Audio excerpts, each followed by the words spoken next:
No próximo capítulo da novela Vale Tudo, Marco Aurélio lembra a Leila que a clínica de estética do casal é de fachada, usada apenas para lavar dinheiro das negociações escusas com a TCA e outras empresas de fachada controladas por ele. Leila se assusta ao perceber que pode acabar envolvida até o pescoço, caso algo dê errado, e começa a repensar sua lealdade ao marido. Vasco compartilha com Consuelo seu desejo de arrendar o bar que foi de Poliana, dizendo que sente falta da energia simples e calorosa do lugar. Aquele balcão tem história, mulher. História de verdade, confessa ele emocionado. Consuelo o apoia, mas alerta. Se for para reabrir, que seja com dignidade, sem jogo ilegal. Enquanto isso, Renato comenta com Solange que corre o risco de fechar a Tomorrow, abalada pela crise financeira e pela falta de anunciantes. No mesmo dia, decide demitir Bartolomeu e Marieta, deixando os dois desolados. É só até eu conseguir respirar de novo. Tenta se justificar, mas os olhares magoados dizem tudo. Solange, por sua vez, não cruza os braços. Determinada a ajudar, ela começa a desenhar um projeto de revista de bordo para ser vendida nos voos da TCA e propõe a Renato como solução criativa para salvar a agência. Antes de continuar, clique no botão de gostei. Se inscreva no canal e comente de qual cidade você assiste a novela. Raquel, em paralelo, decide renovar seu visual após uma conversa inspiradora com Celina. Surge de cabelos mais curtos, roupas elegantes e postura decidida, impactando todos à sua volta. Nos bastidores da Paladar, ela fecha contratos com novas empresas e fornecedores, garantindo a expansão do negócio. Celina, no entanto, entra em pânico quando Heleninha aparece de surpresa no escritório e pergunta sobre as pastas da Paladar que estão em suas mãos. "Você está ajudando a Raquel às escondidas, tia?" questiona, desconfiada. Enquanto isso, Tiago e Fernanda vivem uma noite intensa e apaixonada, selando de vez um novo capítulo em suas vidas. Já Renato, ao se deparar com uma chantagem de Marco Aurélio exigindo uma sociedade nos direitos da revista de bordo, percebe que seu passado o assombra mais uma vez. Sardinha é quem vai puxar o tapete e desmascarar Maria de Fátima quando ela estiver grávida. O fiel escudeiro de Solange não vai descansar enquanto não mostrar para todos quem realmente é Maria de Fátima. Sardinha, então, resolverá seguir a vilã e armará o flagrante que mudará os rumos da história. Sardinha já vinha reunindo provas contra Fátima desde o começo da novela. Ele guardou panfletos, mensagens e até vídeos. Um deles mostra claramente a vilã jogando fora, de propósito, o projeto de Solange. Material que a diretora deveria apresentar em uma conferência internacional. Foi esse episódio que culminou na desistência da viagem, no rompimento com Afonso e na crise na empresa Tomorrow. Tudo orquestrado por Fátima. Sardinha, então, decide procurar o próprio Afonso para contar tudo o que sabe. Ao encontrá-lo, ele não mede palavras. "Afonso, essa mulher nunca te amou.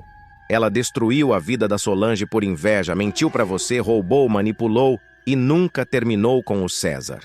O executivo, inicialmente cético, se assusta com a quantidade de provas que Sardinha apresenta. Entre elas, fotos de Fátima com César em momentos íntimos. E até mesmo a confissão de Sheila, uma modelo que também se envolveu com César e ouviu dele que ele e Fátima nunca tinham terminado de verdade. Desconfiado, Afonso começa a vasculhar os pertences da esposa. Em meio a papéis e documentos esquecidos, ele encontra uma fatura do Apart Pier Village. O nome de César aparece como hóspede eventual. Afonso liga os pontos e decide ir até lá, sem avisar ninguém. Ao chegar ao endereço, seu coração já estará disparado. Ele sobe as escadas com passos firmes e mãos trêmulas. No corredor, ele escuta risos abafados. O sangue ferve. Ele aperta a campainha. Do outro lado, César atende a porta com um sorriso debochado no rosto que desaparece ao reconhecer o homem diante dele. "Afonso", balbucia, sem reação. O ricaço entra como um furacão. Fátima, surpresa e enrolada no lençol, gagueja. Eu posso explicar. Mas Afonso não quer ouvir. Você me enganou esse tempo todo? Questiona com os olhos marejados. O confronto será explosivo. Afonso parte para cima de César, acerta um soco no rosto do rival, que cai no chão reclamando. Eu não transo violência, resmunga, massageando a boca sangrando. Mas transa com a minha mulher, né? Esbraveja Afonso, completamente descontrolado. Fátima tenta separar os dois aos gritos, dizendo que está grávida e que isso não faz bem para o bebê. Afonso se afasta, respira fundo. Encarando Fátima, pergunta: esse filho que você está esperando é meu? Fátima hesita. O silêncio dela já será uma resposta, mas ela decide dizer: pode ser seu, mas também pode ser do César. Afonso, devastado, diz: você me usou esse tempo todo. Casou comigo só por interesse, né? Ela, diante da pressão, larga a máscara de vez. Sim, Afonso. Eu casei porque era o melhor que eu podia fazer por mim. Eu me dei bem. Você foi útil. Na mansão dos Reutemann, o clima será de tensão absoluta. Afonso chegará transtornado. Jogará a mochila no chão e começará a quebrar tudo em seu quarto. Fátima chegará minutos depois, batendo na porta e pedindo para conversar. Ele abrirá, mas não com ternura. Sai daqui. Você não vai mais dormir nessa casa. Muito menos me chamar de marido. Fátima dirá que está grávida e que não tem para onde ir. Afonso será direto. Então liga para o César. Vai morar com ele. Aqui você não pisa mais. Mas a vilã não desistirá fácil. Ao perceber que pode perder tudo, inclusive a herança da família Reutemann, ela tentará virar o jogo. Inventará que está sendo perseguida, que César a chantageava com fotos do passado e que caiu em uma armadilha. Mas Sardinha, sempre atento, interceptará a tentativa de manipulação e mostrará novas imagens. Desta vez, da vilã entrando no flat com uma mochila cheia de roupas. Isso aqui não é uma armadilha, é rotina. Você ia lá porque queria. Só não contava que a verdade viria à tona. Enquanto isso, César tentará reatar com Fátima. Ele ligará insistentemente, mandará flores, mensagens. Dirá que agora podem ficar juntos sem fingimentos. Mas a vilã, que só pensa em garantir uma pensão milionária, mandará um áudio seco. Você me fez perder tudo, idiota. Algumas da minha vida. César ficará arrasado, mas também se revoltará. Ela me usou igual fez com todo mundo. A fofoca vai correr solta. Solange será abordada por Poliana. Amiga, você viu o barraco? Sardinha mostrou tudo pro Afonso. Solange, ainda abalada, dirá apenas: eu avisei. Ele preferiu fechar os olhos. A jovem refletirá e pensar que essa mulher quase acabou com sua vida. No meio de tudo, uma dúvida persiste. Quem é o pai do bebê? Celina sugerirá um exame de DNA, mas Fátima se recusará. Esse exame só farei se for obrigada judicialmente. E se esse bebê for do Afonso, quero meu direito garantido. O clima na mansão se tornará insustentável. Afonso dormirá em hotéis. Solange oferecerá abrigo, mas ele recusará, ainda tentando digerir a traição. Em um dos dias, será encontrado bêbado em um bar por Ivan, que o levará para casa. Isso tudo vai passar, cara. Mas você tem que abrir os olhos. A Fátima nunca foi sua. Ela é dela mesma e do dinheiro. Mesmo exposta, Fátima não se dará por vencida. Ela procurará um advogado para tentar garantir pensão alimentícia, mesmo sem ter provas da paternidade. Se o filho nascer com o sobrenome Reutemann, já é meio caminho andado, dirá o profissional. Ao mesmo tempo, planejará usar a mídia para posar de vítima. Dará entrevistas com voz chorosa, dizendo que foi traída, exposta e abandonada grávida. Mas Sardinha, sempre vigilante, terá mais uma carta na manga. Ele guardou um áudio comprometedor de Fátima rindo e dizendo: se esse trouxa acha que esse filho é dele, melhor para mim. Vai me sustentar pro resto da vida. Ao ouvir a gravação, Afonso ficará pálido. Ela é mesmo um monstro. e decidirá que vai pedir o divórcio oficialmente com urgência. A guerra estará declarada. Afonso vai entrar com um pedido formal de divórcio e exigirá um exame de DNA assim que o bebê nascer. Sardinha, ao lado de Solange, continuará buscando provas de outras armações de Fátima, disposto a entregar tudo à imprensa se for preciso. A vilã, encurralada, tentará manipular até médicos e laboratórios para conseguir um laudo que a favoreça. Enquanto isso, César começará a agir por vingança. Abandonado por Fátima e ridicularizado por todos, o modelo prometerá que vai destruir a ex-amante. Ela me jogou fora como um pano sujo. Agora vai ver do que eu sou capaz. Com acesso a vídeos íntimos e documentos de bastidores, ele pode virar o jogo, ou afundar ainda mais com a cúmplice. Afonso se reaproximará de Solange. Em cenas emocionantes, os dois dividirão lembranças do passado, conversarão sobre perdão e, aos poucos, a chama entre eles reacenderá. Mas Solange deixará claro: antes de qualquer recomeço, você precisa resolver seu passado. Eu não aceito migalhas. Afonso, tocado, dirá que vai provar que está disposto a lutar por ela e pela verdade. E quando Fátima pensar que já enfrentou o pior, uma bomba vai explodir. Uma denúncia anônima chegará à promotoria envolvendo o nome dela em falsificação de documentos, fraude patrimonial e até suborno de funcionários públicos. As investigações serão reabertas e Fátima poderá acabar atrás das grades. Fátima arma tentativa de assassinato com insulina batizada para Solange. Maria de Fátima ultrapassará todos os limites da crueldade ao arquitetar um plano covarde para eliminar Solange e os bebês que ela espera. A vilã, tomada pelo desespero e pela inveja, fará uso da doença da rival para tentar provocar um aborto forçado, numa das tramas mais sombrias da novela. Tudo começará quando Fátima, já desconfiada da gravidez de Solange, ouvir por acaso uma conversa entre Poliana e Celina.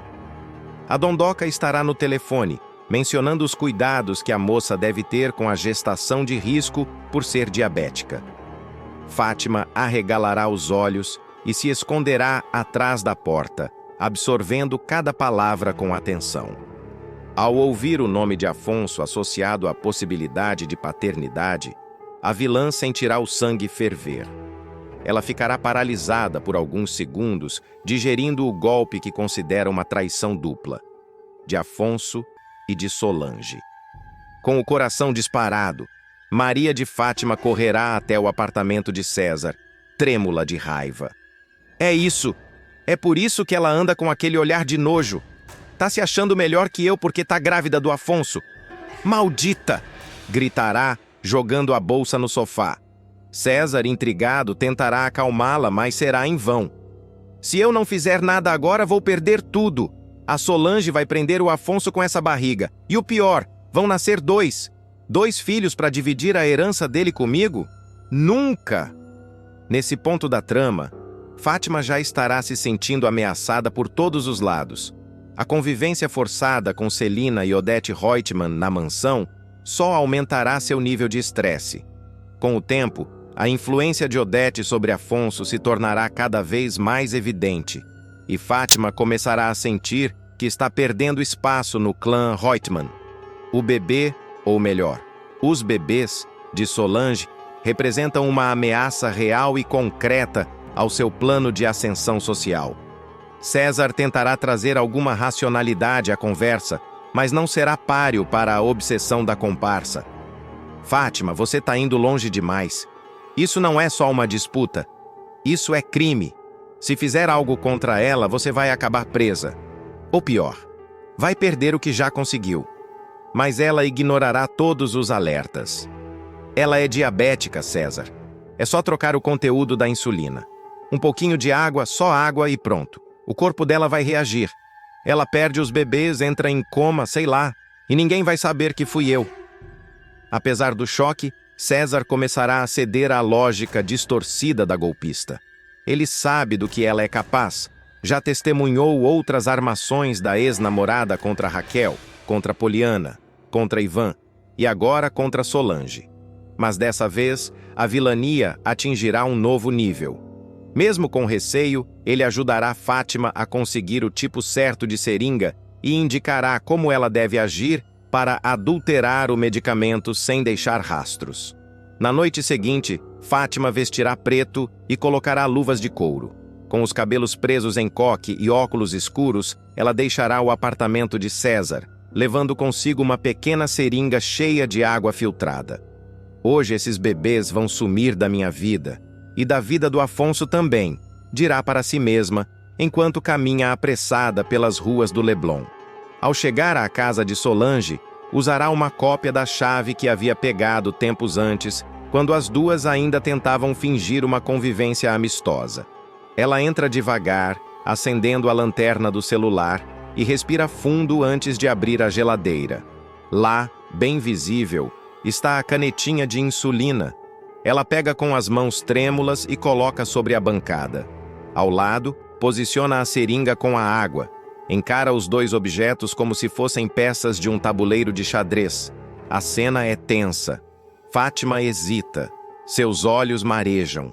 Pela primeira vez, a ideia da morte daqueles bebês começa a pesar em sua consciência. Eles não têm culpa, mas se eu não fizer isso, ela vai me tirar tudo. Vai tirar o Afonso de mim. Ela levanta a seringa, aproxima da canetinha, mas algo dentro dela trava. Escuta um barulho vindo do corredor e entra em pânico. A adrenalina a faz guardar tudo rapidamente e sair correndo. Na rua, caminha sem rumo até encontrar um táxi. Entra chorando, arranca as luvas e desabafa com o motorista. Me leva para longe, qualquer lugar só me tira daqui. No dia seguinte, a vilã estará descompensada. Ela acordará no sofá da sala de César, com olheiras profundas e expressão de derrota. Que ódio, César! Eu não tive coragem de colocar água no remédio da Solange, dirá com raiva de si mesma. Na hora, sei lá, eu fiquei pensando nos bebês. Acredita nisso? Como eu posso ser tão idiota? Completará aos prantos. César, em silêncio, apenas a observará. Ele terá certeza de que a tentativa de crime foi real e que Fátima está num estágio avançado de desequilíbrio. Ainda assim, não se afastará dela. Pelo contrário, começará a planejar como usar esse episódio para chantageá-la no futuro. Enquanto isso, Solange continuará alheia ao perigo que correu. Ela sentirá um leve enjoo pela manhã, mas não desconfiará que alguém esteve em sua casa. A única pista será uma marca de pegada com barro próximo à cozinha, que ela pensará ter sido deixada pelo jardineiro. Mais tarde, em conversa com Raquel, Solange comentará o episódio, sem saber que a própria Maria de Fátima chegou a tocar em sua insulina. Sabe quando você sente que tem alguém por perto, mesmo estando sozinha? Dirá ela. Raquel, sempre atenta, ficará preocupada. Você está se sentindo segura aí sozinha? Não quer dormir aqui em casa uns dias? Solange recusará a oferta, acreditando que está apenas ansiosa com a gestação. Ela continuará tomando os remédios normalmente, sem saber que, por um fio, escapou de um atentado premeditado. Do outro lado da cidade, Fátima se culpará por não ter ido até o fim, mas sua obsessão estará longe de acabar. Ela procurará César mais uma vez, pedindo ajuda para bolar outro plano. Se não for com a insulina, vai ser de outro jeito. Mas ela vai perder esses bebês. Isso é certo. César tentará conter a parceira, sugerindo que ela tente reconquistar Afonso de maneira mais sutil, mas Fátima explodirá. Você não entende. Eu preciso garantir meu lugar. Preciso ser a única. Essa gravidez vai arruinar tudo. A Solange precisa sair do caminho, para sempre. A tensão aumentará ainda mais quando Afonso decidir visitar Solange para conversar sobre a gravidez. A aproximação entre os dois acenderá o ciúme de Fátima, que passará a perseguir a rival, seguindo seus passos, espionando suas consultas médicas e até se infiltrando em grupos de gestantes apenas para tentar colher mais informações. Em uma das cenas mais tensas, Fátima será flagrada por Sardinha do lado de fora da clínica onde Solange faz pré-natal. Ué, dona Fátima, tá fazendo o que aqui? perguntará ele, desconfiado. Ela inventará uma desculpa qualquer, mas a pulga ficará atrás da orelha do amigo da família. Ele então começará a observar os movimentos da vilã com mais atenção. Enquanto isso, Odette Reutemann começará a desconfiar das atitudes erráticas da nora. A magnata verá Fátima sair de casa aos cochichos com César no telefone e, intrigada, mandará Marco Aurélio segui-la. Essa garota está aprontando alguma, e se tem um bebê Reutemann envolvido, eu quero saber. Essa perseguição obsessiva de Fátima por Solange colocará a vida da gestante em risco novamente.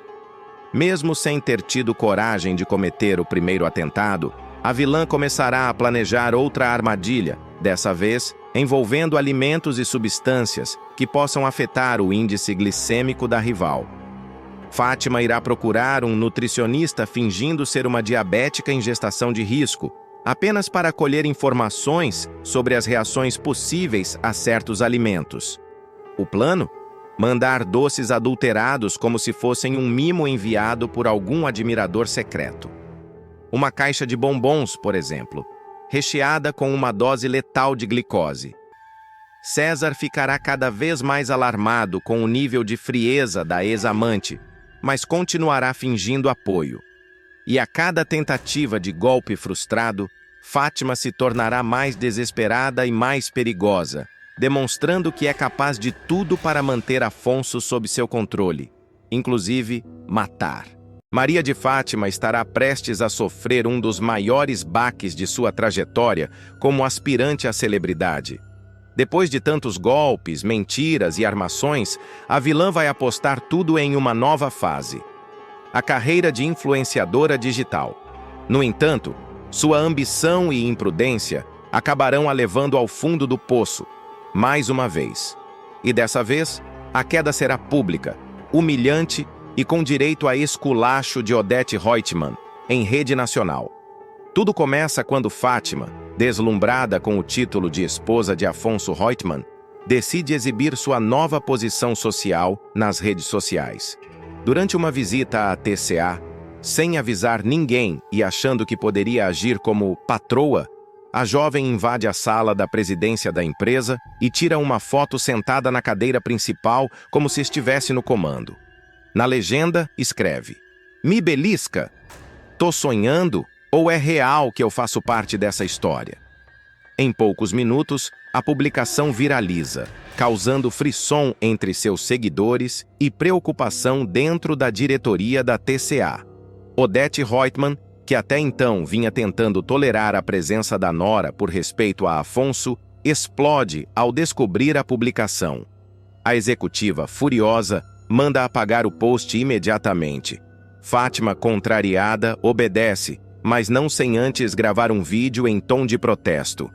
Quando a mulher incomoda, os poderosos vêm com tudo, chamam de ridícula, cafona, fazem de tudo para silenciar, censura nunca mais, dispara em lágrimas tentando posar de vítima da elite opressora. Só que a estratégia, ao contrário do que imaginava, gera um efeito catastrófico. Os próprios seguidores começam a debochar dela, dizendo que é influenciadora de gabinete e que já começou a censura da mamãe rica. O vídeo rende memes e piadas que circulam rapidamente pelos grupos de fofoca. No meio da confusão, Afonso tenta apaziguar os ânimos, mas se vê dividido entre o amor pela esposa e o respeito pela mãe. Raquel, por sua vez, assiste tudo com certa ironia. Mesmo ainda se recuperando de suas próprias decepções com a filha, reconhece que Fátima está colhendo exatamente o que plantou. E quando Poliana comenta: "Você viu o escândalo da Maria de Fátima na internet?", Raquel apenas responde com um sorriso seco: "Ela sempre quis ser famosa. Agora conseguiu." Enquanto isso, a pressão na TCA aumenta. Marco Aurélio alerta Odette sobre os danos à reputação da marca. O nome Reutemann está nos trending topics por causa dela, e não é por um bom motivo, dirá Marco, já irritado com a confusão. Celina, mais prática, sugere medidas imediatas. Ou você enquadra essa menina, ou a TCA vai afundar no ridículo. Em uma nova reunião familiar, convocada às pressas por Odete, a matriarca dos Reutemann chama Fátima para uma conversa nada amigável. Você pensa que está num reality show, é isso? Que pode sair por aí se promovendo em cima do nome da nossa família? Não é o post que você vai apagar, Fátima, é o perfil inteiro. Você prefere acabar com o seu perfil ou com a minha paciência? Dispara a empresária, olhando nos olhos da nora. Sem saída, Fátima tenta argumentar, mas acaba se enroscando nas próprias palavras. Eu não imaginei que estivesse incomodando tanto assim, balbucia, enquanto vê Odete levantar da cadeira e dar um passo em sua direção. Para de ser sonsa comigo que eu não tenho tempo nem estômago. O seu empreendimento é ter se casado com meu filho. Meu bem, se você fizer uma matemática de primeira série, vai ver que o que você ganhou com essa publi não paga metade do que essa brincadeira ridícula já custou pro Afonso, diz a vilã, com frieza cirúrgica. Fátima, inconformada, ainda tenta negociar com a sogra. Deixa eu ao menos fazer um vídeo de despedida pros meus Fatmores, implora, referindo-se aos seus seguidores. A resposta de Odete é imediata. É o apogeu do mau gosto. Imagina, Fatmores. Você devia ter vergonha de falar uma coisa cafona dessas em voz alta, Fátima, diz com sarcasmo. A decadência digital da golpista se intensifica quando colunistas de fofoca começam a divulgar prints da conversa entre Fátima e outros influenciadores, revelando que ela comprava seguidores e curtidas. Fake até no engajamento, escreve uma influenciadora rival. A vergonha só aumenta quando a exibição do vídeo de protesto vira pauta em um programa matinal onde especialistas comentam a postura de Fátima como vazia, oportunista e desrespeitosa com a própria sogra. Com o tempo, até mesmo os poucos amigos que restavam vão se afastando. A ex-modelo que a ajudava com os vídeos some e os contratos de publicidade, mesmo os menores, são cancelados. Nem publi de esmalte querem mais fazer com você, dirá Solange com ironia, ao reencontrar Fátima num salão de beleza. Ainda assim, a vilã tentará ressurgir das cinzas. Decide criar um novo perfil com outro nome, acreditando que poderá recomeçar do zero. Mas ao postar o primeiro vídeo, já começa a ser identificada e denunciada pelos próprios seguidores. É a golpista da Fatmores, diz um dos comentários. O novo perfil é rapidamente suspenso por violação de regras e ela recebe um e-mail informando a exclusão por reincidência de conteúdo impróprio. Enquanto isso, Odete continua de olho. Coloca um investigador particular para monitorar as tentativas da nora de se reerguer online. Eu já tirei muita gente do jogo, minha querida, e você não vai ser a exceção, dirá ela, numa de suas falas mais gélidas. Ao mesmo tempo, prepara um novo jantar com empresários, em que deixa claro: a imagem da TCA não será arranhada por nenhuma dondoca que acha que é influencer porque sabe abrir câmera no celular. Fátima, humilhada, apagada e sem rumo, assiste de longe o sucesso da sogra em novos empreendimentos, enquanto sua própria história se transforma em sinônimo de vergonha e fracasso na internet. O que parecia ser o início de um império digital termina como uma piada nacional, e o nome Fatmores passa a ser usado como meme para ironizar fracassos online. A guerra entre sogra e nora está longe de terminar, mas Odete já mostrou quem está no comando. E Fátima, pela primeira vez, começa a perceber que pode ter mexido com a pessoa errada. Maria de Fátima percebe que não estava lidando com qualquer desafeto, mas com Odete Reutemann, uma mulher fria, calculista e disposta a destruir qualquer um que manchasse o nome da família. Isolada, com a carreira digital arruinada, ela vê sua imagem virar chacota na internet, enquanto até os seguidores mais fiéis desaparecem. Tentativas de voltar com perfis falsos são rapidamente denunciadas, e os convites para campanhas publicitárias evaporam.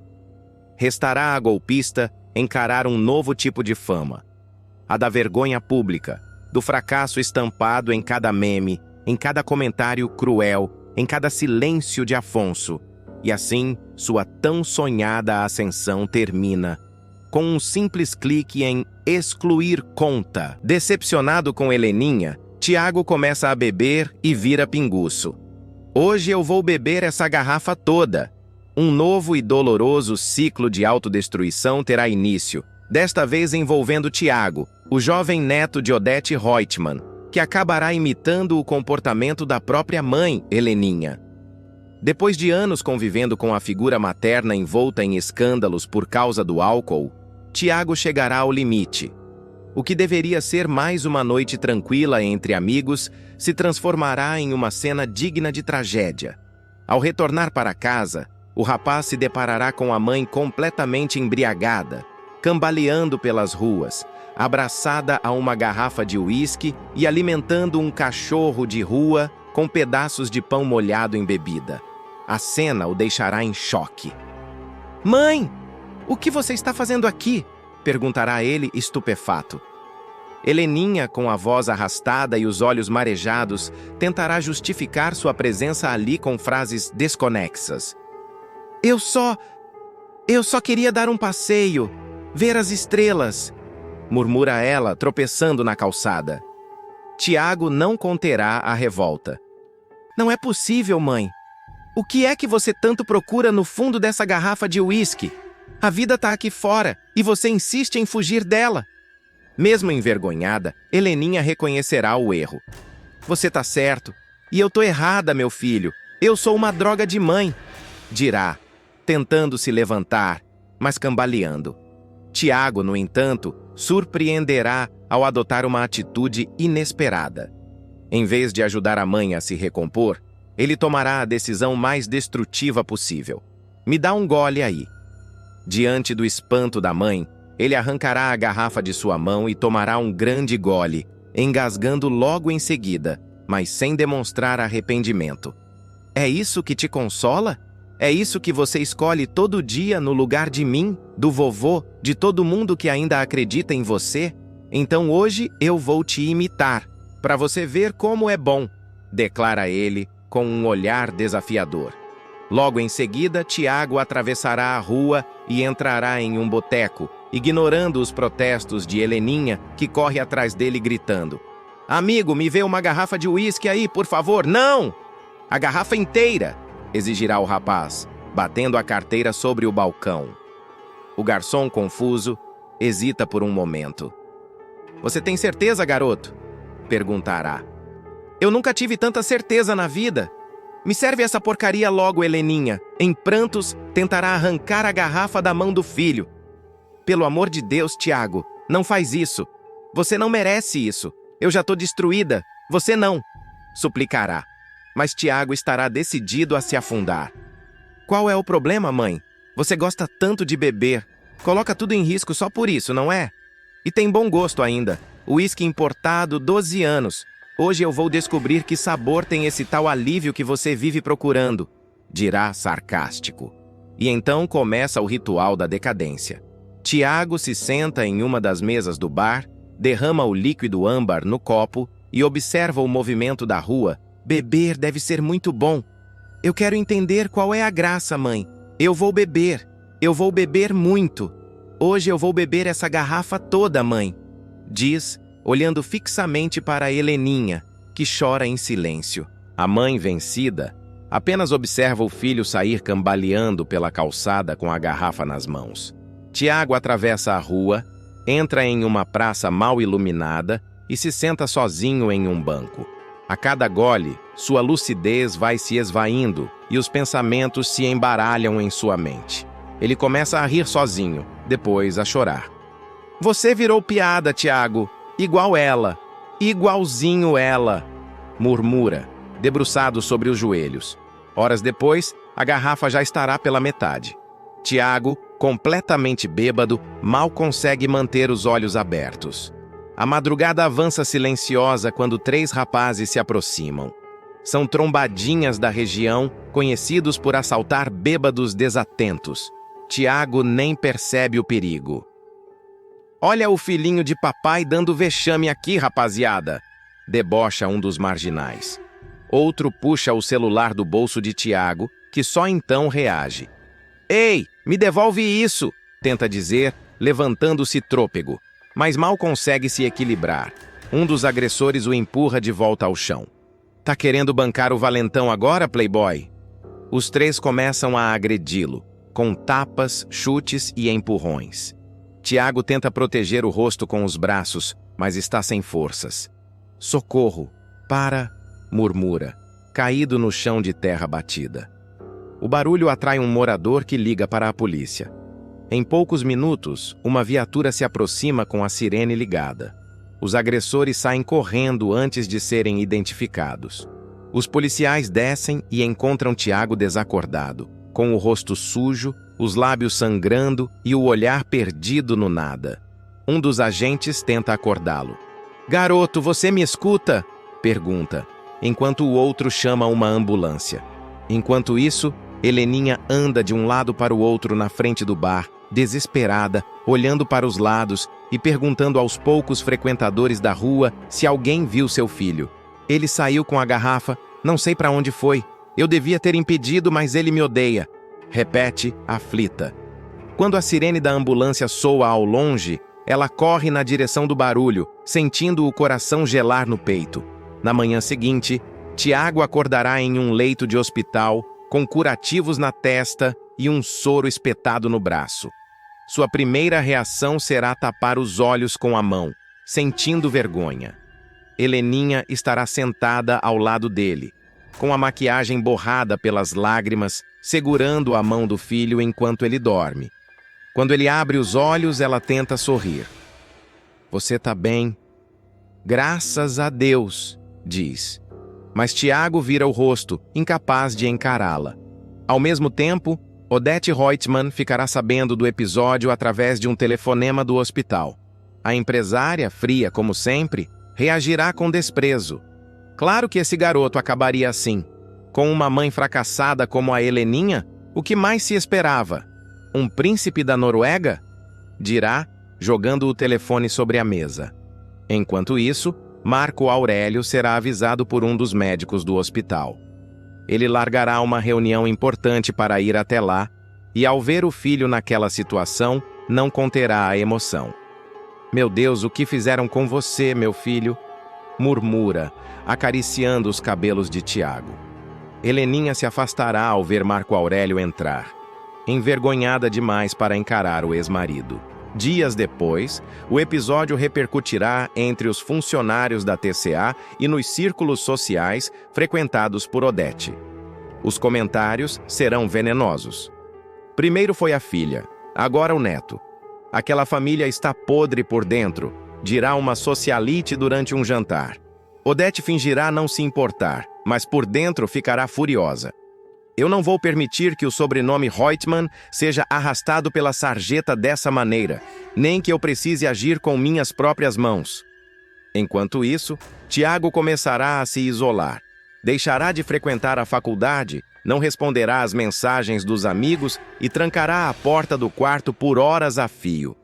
Heleninha, tomada pela culpa, tentará se aproximar, mas ele apenas dirá: me deixa em paz, você conseguiu. Agora eu sou igual a você. A partir desse momento, a relação entre mãe e filho entrará em colapso.